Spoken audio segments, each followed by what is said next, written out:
여러분 한번 옆에 있는 분들 얼굴을 보십시오. 행복해 보이십니까? 예. 저를 보지 마시고 옆에 있는 분들을 한번 보십시오. 행복해 보이십니까? 예. 우리가 얼굴을 통해서 행복을 표현합니다. 그리고 얼굴을 통해서 행복을 보여줍니다. 그런데 그 얼굴은 사실 이 속에 있는 행복한 것을 드러내는 것입니다. 얼굴에 뭐 다른 행복한 일이 있어서 행복하게 보이는 것이 아니라 이 속에 행복한 것이 있기에, 이 속에 행복한 것을 품었기에, 또 이 속에 행복한 것을 내가 가졌기에 그 행복이 얼굴을 통해서 드러나는 것이다라는 겁니다. 이 성탄이라는 그 두 글자, 예수 그리스도의 탄생이라는 그 일이 우리 가슴에 도대체 어떠한 것을 가져오기에 우리가 행복한 얼굴을 가질 수 있고 또 행복한 얼굴 빛을 나타낼 수 있는가, 또 우리 마음의 진정 중심이 있는 행복, 말씀드린 것 같이 아무 일 없이 얼굴만 밝다고 얼굴만 행복하게 보인다고 행복한 것이 아니라 이 속에 정말 행복한 것이 있고 그 행복한 것을 드러내야 진짜 행복이 되어지는데, 어떠한 행복을 이 성탄에 우리 가슴 속에 품을 수 있을 것인가. 특별히 오늘 함께 본 이사야서 9장의 말씀, 성탄에 있어서 아주 유명한 구약의 말씀을 통하여서 그러한 행복을 우리 심령마다 담을 수 있는 그러한 저와 여러분이 되실 수 있기를 예수님의 이름으로 축원을 드립니다. 첫 번째로 성탄의 행복은 광명의 행복이라 말할 수 있습니다. 오늘 이사야서 9장은 이사야라는 선지자를 통하여서 유대 땅에 선포되어진 말씀입니다. 오늘 말씀을 보면 굉장히 좀 좋게 보입니다. 1절 말씀에 영화롭게 하셨다라는 말씀, 2절에 빛이 비추었다라는 말씀, 3절에 즐거움과 기쁨이 있다라는 말씀, 그리고 4절에 보면 나에게 있는 모든 어려운 일들을 하나님께서 다 해결해 주신다라는 말씀, 그리고 우리에게 참으로 놀라운 일이 나타나서, 놀라운 분이 나타나서 우리에게 아주 기쁜 일, 즐거운 일, 정말로 무엇과도 비교할 수 없는 좋은 일을 이루실 것이라는 말씀. 이 말씀만 보면요, 굉장히 우리가 마음에 받는 느낌이 좋습니다.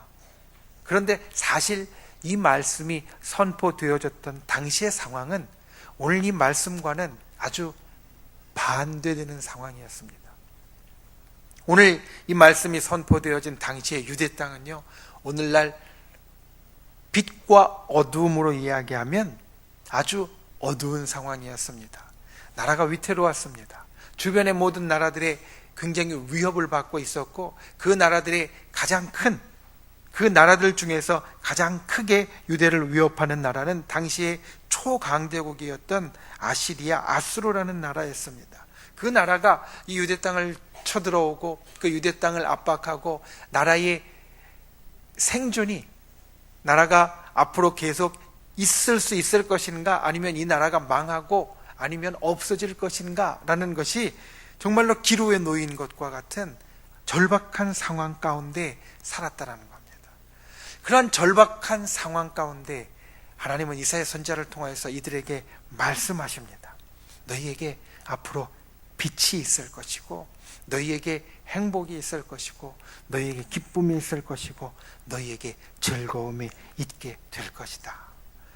여러분, 성탄은 겨울, 특별히 우리가 사는 이 땅에서는 겨울이라는 시간 가운데 있습니다. 겨울이라는 시간은 어떻습니까? 춥고 움츠러들고, 그리고 해도 짧아져서 굉장히 상대적으로 어둡게 느껴지는 그러한 시간입니다. 그래서 이 춥고 그리고 어두운 이 겨울에, 특별히 12월의 한겨울에 낮에 우리들에게 비치는 그 쨍한 햇빛은 그 햇빛만으로도 우리에게 따뜻함 그리고 행복감을 준다라는 겁니다. 어두움 가운데 비치는 빛이 우리에게 있어서 참 소중합니다. 그리고 어둠 가운데 비치는 빛이 빛 가운데 비치는 빛보다 우리에게 더 큰 행복을 가져다 준다라는 겁니다. 오늘 말씀은 그 행복을, 그리고 그 이상과 비전을 우리에게 전해주고 있습니다. 예수 그리스도께서 이 땅에 오신 성탄은 이 땅에 빛을 비추신 사건이었습니다. 사실 성경이 우리들에게 이야기해 주는 것을 보면 여러 가지 생각해야 될 것이 있습니다. 그래, 예수님께서 이 땅에 오셔서 죄로 어쩔 수 없는 우리들을 구원해 주시고, 우리가 해결할 수 없는 죄의 문제를 해결해 주시고, 저 어둠 가운데 저 밑으로 저 지옥으로 들어갈 수밖에 없던 우리를 다시 빛 가운데로 인도하여 주셔서 저 하늘로, 저 광명의 땅으로 나아갈 수 있도록, 소망할 수 있도록 만들어 주셨다. 물론 우리의 구원의 역사를 이루어 주신 그것이 우리에게 있어서 가장 큰 빛이지만, 이 성탄은 그 자체만으로도 우리의 삶에 있어서 날마다 하나하나 나타나는 그 사건만으로도 우리에게 빛이 비추어지고 우리에게 광명이 일어나는 사건이 되어진다는 겁니다. 솔제니친이라는 위대한 러시아의 문학가가 있습니다. 그는 노벨 문학상을 탔습니다. 구소련의 작가였고, 당시 구소련의 체제를 비판하다가 반역자로 몰려서 수용소로 끌려가 수감되는 그러한 상황 가운데 처하게 되었습니다. 시베리아의 감옥에서 인간이하의 취급을 받으면서 강제 노역을 했습니다. 몸이 점점 약해졌고, 그리고 그 약해졌던 어느 날 이 솔제니친은 암에 걸렸다라는 선고를 받았습니다. 춥고 헐벗고 굶주리고 배고프고 중노동하고 있는데 암까지 걸렸으니 이제는 죽었다라는 생각밖에 들지 않았습니다. 그러한 좌절 가운데에서 정신력도 희미해지고 삶의 의지도 상실하고 탈진하여서 이제는 아무것도 바라볼 것이 없는, 숨은 붙어 있지만 마치 죽은 것과 같은 허수아비와 같은 삶을, 생활을, 일상을 살고 있었습니다. 점점 눈도 희미해졌고 정신도 오락가락했고 말도 더듬게 됐고 걸음도 잘 못 걷게 되었다는 겁니다. 하루는 이와 같은 절망적인 상황 가운데서 철창을 붙잡고 있는데 어떤 사람이 자기 앞에 오더라는 겁니다. 그리고 자기와 가만히 눈을 맞춘 후에 자기를 바라보더니 발로 무엇을 하는데, 보니까 발로 자기 앞에 십자가를 크게 하나 그려놓더라는 겁니다. 그려놓고 난 다음에 손가락으로 발로 그린 십자가를 가리키면서 눈을 맞추더니 고개를 끄덕끄덕하고 떠나가더라. 말 한마디 안 하고 발로 십자가 하나를 그려놓고 손가락으로 가리킨 다음에 눈만 맞추고 그 자리를 떠났습니다. 지나고 나니까 이 솔제니친이 이것이 꿈인지 생시인지, 이 사람이 사람인지 아니면 천사인지 구별이 안 되더라는 겁니다. 그 사람이 지나간 다음에 그 사람이 발로 그리던 그 자리에 십자가를 내려다보고 있으니 갑자기 몸에 뜨거운 것이 일어났습니다. 갑자기 몸에 생기가 돌았습니다. 좌절하고 절망하고 그리고 힘들어했던 마음속에 용기와 희망이 생기게 되었다는 겁니다. 갑자기 살아야 되겠다라는 마음이 생기고 용기가 생기고 암을 이길 수 있겠다라는 소망이 생겼습니다. 그래서 그 자리에서 간수를 불렀습니다. 그리고 간수를 불러서 부탁을 합니다. 나에게 성경을 하나 가져다 달라. 그리고 간수가 넣어진 성경책, 그 성경책을 주야로 읽으면서 그 성경 가운데서 용기와 희망을 얻고 난 다음에 그 이후에 8년 동안 감옥에 있었는데 그가 놀라운 일을 경험하게 됩니다. 힘도 빠지고 정신도 오락가락하고 눈도 침침해지고 그리고 모든 것이 다 끝난 허수아비와 같이 살고 있던 그가 암에 깨끗하게 낫고 오히려 삶의 모든 일이 다시 활력이 있어지는 그러한 경험을 하게 되었다는 겁니다. 그리고 나서 그는 감옥에서 나온 이후에 소련에서 추방되었습니다. 미국으로 옮겨갔습니다. 그리고 미국으로 옮겨가서 이반 데니소비치의 하루라는 책을 씁니다. 그리고 그 책을 통해서 그가 노벨 문학상을 탔고 러시아의 양심이라는 그러한 별칭을 얻는, 존경을 받는 그러한 문학가로서 남게 되었습니다. 그가 감옥에 있을 때 정말로 깜깜했었습니다. 모든 것이 다 끝나버린 것 같았고 그리고 모든 것을 다 놓아버린 것 같았습니다. 그런데 어느 날 자기 앞에 사람인지 천사인지 자기도 구분할 수 없는 한 존재가 십자가를 그리고 가고, 그리고 그 십자가를 통하여서 자기 마음 가운데 희망이 생기고 용기가 생기고 빛이 비추어진 것 같았다라는 겁니다. 그리고 그 빛을 붙잡았더니 성경을 통해서 날마다 묵상하고, 그리고 그 나타난 빛을 붙잡았더니 허수아비와 같이 죽을 수밖에 없었던 그의 삶이 다시 회복되어져서 그 이후에 노벨 문학상을 타기까지 변화되어졌다. 이것이 아마 오늘 우리가 이야기하는 광명이 아닌가 싶습니다. 우리의 삶이 정도의 차이는 있지만 이 땅 가운데 때로는 힘들고 어렵고 괴롭습니다. 그런데 예수 그리스도께서 우리의 빛이 되어주시고 예수 그리스도께서 우리의 삶의 빛을 비추어 주신다라고 성경은 말합니다. 여러분, 이 성탄에 그와 같은 광명의 행복을 누리는 분들 되시기를 바랍니다. 진정이 성탄에 우리 가운데 비추어진 예수 그리스도, 그 빛을 나의 것으로 만들 수 있는 분들이 되시기를 바랍니다. 나폴레옹이 한 번은 쇠 비늘이 있는 갑옷을 주문했습니다. 총알을 막아내기를 원했습니다. 갑옷을 만드는 장인이 갑옷을 다 만들어서 황제에게 가지고 왔습니다. 황제요, 이 갑옷이 이제는 총탄도 다 막아낼 수 있습니다. 그러자 나폴레옹이 어떻게 했냐면 먼저 그 장인에게 갑옷을 입어보라고 말합니다. 내가 먼저 입어보라. 그리고 나서 그 옆에 있는 군인에게 저 갑옷을 향하여 총을 쏘아보라고 이야기를 합니다. 무슨 이야기입니까?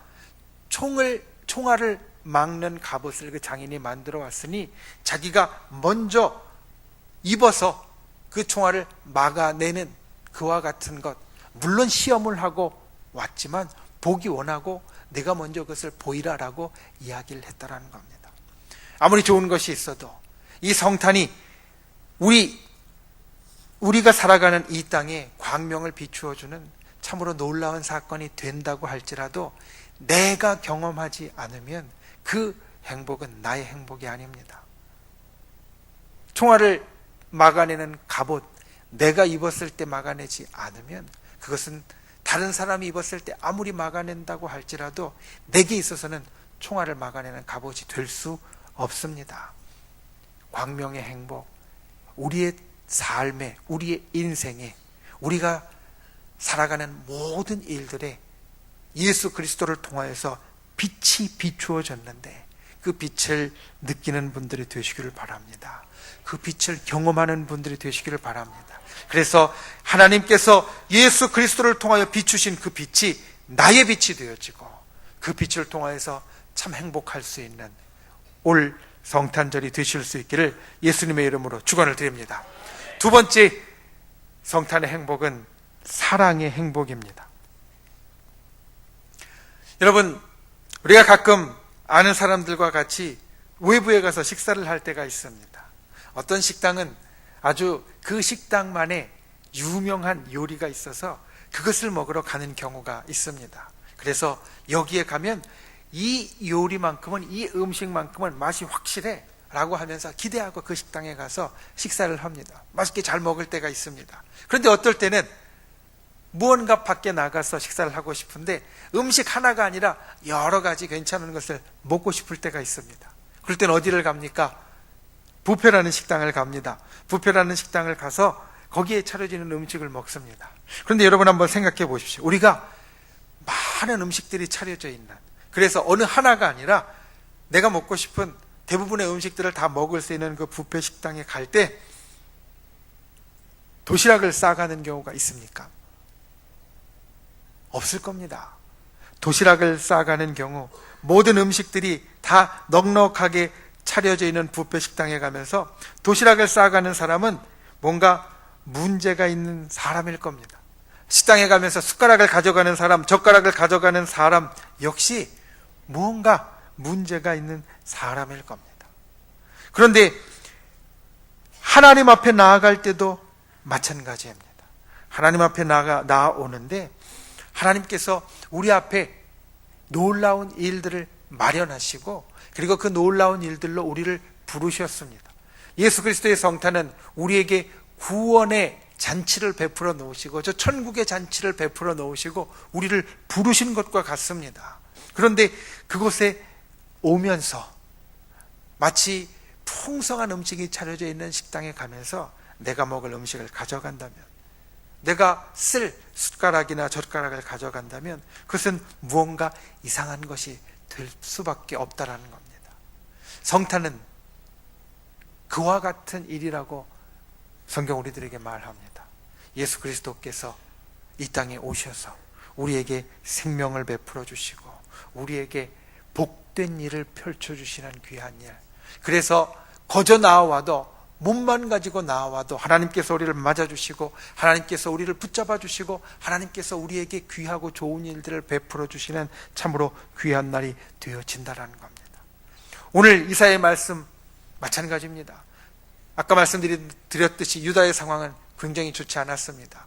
유다의 상황은 아주 절명과 같은 위태한 상황이었습니다. 그런데 하나님은 다른 어떤 이야기, 어떤 조건, 아니면 다른 어떤 부연, 거기에 다른 것들을 거시지 않고 그냥 유다의 백성들에게 너희에게 이와 같은 일이 있을 것이다 라는 약속의 말씀을 해주고 계시다라는 겁니다. 그리고 나서 마지막에 이야기하시는 게 이것입니다. 만군의 여호와의 열심히 이를 이루시리라. 하나님께서 우리들에게 그와 같은 일들을 이루시는데, 마치 잔치와 같이 풍성한 음식을 우리들에게 베풀어 주시는데, 그 베풀어 주실 것이 그냥 지나가지 않고 그냥 사라지지 않을 것은 하나님께서 열심으로 그것을 이루기 원하시기 때문이다라는 겁니다. 어제 한 분과 함께 이야기를 나누면서 제가 말씀을 준비하면 계속 고민하고 있었던 한 이야기를 했습니다. 행복이라는 게 과연 무엇이라고 생각하십니까? 행복. 여러분, 행복이라는 게 과연 무엇이라고 생각하십니까? 또 어떨 때 행복하다고 생각하십니까? 오늘 말씀의 제목이 성탄의 행복인데, 매년 우리에게 다가오는 이 성탄절, 크리스마스, 행복한 날이라고 한다면 과연 행복이 무엇이라고 여러분은 생각하시냐라는 겁니다. 이야기를 하다가 저에게 이런 말을 합니다. 목사님, 행복이라는 것은 연결감이 아닐까요? 라고 이야기를 합니다. 연결감. 이 땅을 살아가는 사람들이 행복하게 여기는 것은 내가 누구와 또는 어떤 것과 분명하게 연결되었다라는 생각을 가질 때라는 겁니다. 자녀들이 행복한 것은 내가 우리 아버지, 어머니와 분명히 연결되었다라고 생각할 때 행복하고, 그리고 우리가 신앙생활을 하면서 교회에 와서 행복한 것은 내가 이 교회에 또는 예수님을 믿는 이 신앙에 분명하게 연결되었다라고 생각할 때 행복하게 되어진다라는 겁니다. 그 이야기를 들으면서 그 생각을 했습니다. 아, 성탄이 우리에게 행복한 것은 바로 이 성탄이 우리가 하나님과 분명히 연결되었다라는 표시이기 때문에. 무엇으로 확인합니까? 바로 예수 그리스도를 통해서 확인합니다. 우리를 사랑하셔서 하나님의 독생자이신 예수 그리스도를 이 땅에 보내시고, 결코 화려하고 결코 모든 사람들이 다 우러를 만한 그러한 것이 아니라 마국간에서 아주 겸손하게, 그리고 아주 어떻게 보면 비천하게 이 땅 가운데 오셨지만 우리를 사랑하는 그 모든 일들을 이루시고, 그리고 우리를 구원하는 그 모든 일들을 이루시고 저 하늘로 올라가신 것, 예수 그리스도라는 그 분이 이 땅에 오셔서 하나님이 진정 우리를 사랑하셔서 우리와 연결된 분이다 라는 것을 보여주신 것, 그것이 바로 이 성탄에 있기 때문에, 그것이 바로 이 성탄에 우리들에게 나타나기 때문에 우리가 행복하게 되어지는 것이 아닌가. 그래서 이 성탄의 행복은 사랑의 행복입니다. 어떤 사랑의 행복이냐? 하나님께서 우리를 사랑하셔서 그 사랑하심이 예수님을 통하여 증거가 되어지고, 그리고 우리와 분명하게 연결되어졌다라는 것을 나타내 주는 것. 이 성탄에 행복하려면 여러분 그것이 있어야 됩니다. 이 성탄에 행복하려면 그냥 음악이나 불빛이나 장식이나 아니면 사람들로 인하여서 행복한 것이 아니라 이 마음 중심에 나는 하나님과 연결된 사람이구나. 하나님이 나를 사랑하셨구나. 하나님의 사랑이 내 마음 가운데 내 삶에 넘치도록 있구나. 이것을 느낄 때 진정한 성탄의 행복이 우리 가운데 임하게 된다라는 겁니다. 여러분, 그와 같은 것이 저와 여러분의 심령 가운데 있기를 원합니다. 하나님은 오늘 그와 같은 사랑을 우리에게 이렇게 약속하십니다. 6절 말씀에 이는 한 아기가 우리에게 낳고 한 아들을 우리에게 주신 바 되었는데 그의 어깨에는 정사를 메었고 모든 이 땅의 권세를 메었고 그의 이름은 기묘자라. 아이로 태어났는데도 우리가 놀랄 만한 기묘자라. 모사라는 뜻은 무엇이냐면 상담자라는 뜻입니다. 세상에 이 말씀을 잘못 해석하는 어떤 무리들 같이 이 모사가 꾀를 내는 것이 아니라 모사라는 말은 조언하다라는 것에서 나온 것이고 우리들 삶에 조언해 주시고 상담해 주시는 예수님을 드러내는데 그와 같이 우리를 사랑하셔서 우리 가운데 우리의 이야기를 들어주시고 우리를 인도해 주시는, 그리고 모든 능력을 행하시는 전능하신 하나님이시라. 영존하시는 아버지라. 평강의 왕이라. 그리고 예수 그리스도께서 오셔서 우리들에게 일어나는 일, 정사와 평강의 더함이 무궁하고 끝이 없이 우리들에게 더해지고, 그리고 우리를 굳게 세우되 이후로 영원히 그것을 보존하실 것이다. 하나님의 사랑의 역사가 우리의 삶에 정말로 풍성하게 날마다 더함으로, 날마다 더욱더 커짐으로, 그리고 그것이 굳게 세워져서 영원에 이르도록 베풀어진다라는 겁니다. 여러분, 그와 같은 하나님의 사랑을 경험하는 분들 되시기를 바랍니다. 마음에 품는 분들 되시기를 바랍니다. 예수 그리스도의 탄생은 하나님께서 우리를 사랑하셨다라는 증거이고, 예수 그리스도의 탄생은 내가 하나님과 연결되어 있다라는 증거이고, 예수 그리스도의 탄생은 그와 같은 하나님의 사랑으로 인하여서 내가 행복해도 된다라는 말씀입니다. 그와 같은 성탄의 행복, 하나님의 사랑이 저와 여러분의 심령 가운데 있기를 주님의 이름으로 축원을 드립니다. 태초부터 영원까지 그치지 아니하시는 하나님의 사랑이 우리의 행복의 근원입니다. 그리고 그 절정의 사건이 바로 오늘 우리가 맞은 이 성탄입니다. 그 하나님의 사랑으로 진정 행복한 저 여러분이 되실 수 있기를 예수님의 이름으로 축원을 드립니다. 말씀을 맺습니다. 공짜 사람들이 좋아합니다. 공짜 싫어하는 사람 별로 없습니다. 오늘도 우리가 나아가면서 성탄에 함께 나눌 선물들을 우리가 나눌 겁니다. 뿌리칠 사람 없고, 그리고 싫어할 사람 없고, 던져버릴 사람 없습니다. 그런데 그 공짜에 가장 큰 것이 있습니다. 성탄에 우리가 누릴 행복입니다. 다른 어떤 것보다도 우리가 그냥 이 가슴에 품기만 하면 내게 들어올 수 있는 행복. 내 삶에 때로는 어둡고, 때로는 암울하고, 때로는 모든 것이 힘들고 괴로운 때라도 성탄은 예수 그리스도를 통해서 저 하늘의 빛이 비추어지는 사건이고, 광명의 행복을 누리는 사건이며, 성탄은 하나님께서 우리를 사랑하셨다라는 것을 다시 한번 분명하게 이야기해 주시는, 그리고 내가 하나님과 연결되어져서 이 땅에 진짜 행복할 수 있는 사람이다 라는 것을 보여주는 그와 같은 귀한 날임을 깨닫고, 오늘 그와 같은 행복이 저와 여러분의 심령 가운데 넘쳐날 수 있기를 예수님의 이름으로 축원을 드립니다.